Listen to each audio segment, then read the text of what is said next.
বিজেপির রাজ্য সভাপতি ডক্টর সুকান্ত মজুমদার বলেন, ধর্মের ভিত্তিতে সংরক্ষণের কোনো জায়গা নেই। রিসেন্ট একটা ডেভেলপমেন্ট নিশ্চয়ই আপনারা জানেন যে কর্ণাটকা গভর্নমেন্ট 3% মাইনরিটিদেরকে রিজার্ভেশন দিতে চেয়েছিল এবং তারপরে সেটা কোর্টের সামনে চ্যালেঞ্জের সম্মুখীন হয়। কর্ণাটকা হাইকোর্ট সেটাকে পাস করে দেয়, অর্থাৎ 3% রিজার্ভেশন তারা দিতে পারবে। কিন্তু সুপ্রিম কোর্ট কিন্তু পরিষ্কার বলে দেয় যে সংবিধানে ধর্মের ভিত্তিতে রিজার্ভেশন দেওয়ার কোনো জায়গা নেই।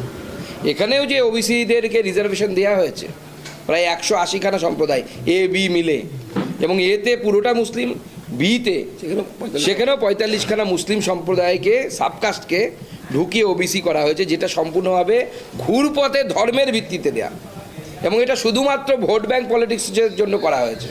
সেই জন্য পশ্চিমবঙ্গের ওবিসি হিন্দু সমাজকে আজকে আমাদের আবেদন যে আপনারা আপনাদের স্বর চড়ান, তৃণমূল নেতাদেরকে বাজারে ধরুন, তৃণমূল ওবিসি নেতাদেরকে বাজারে ধরুন।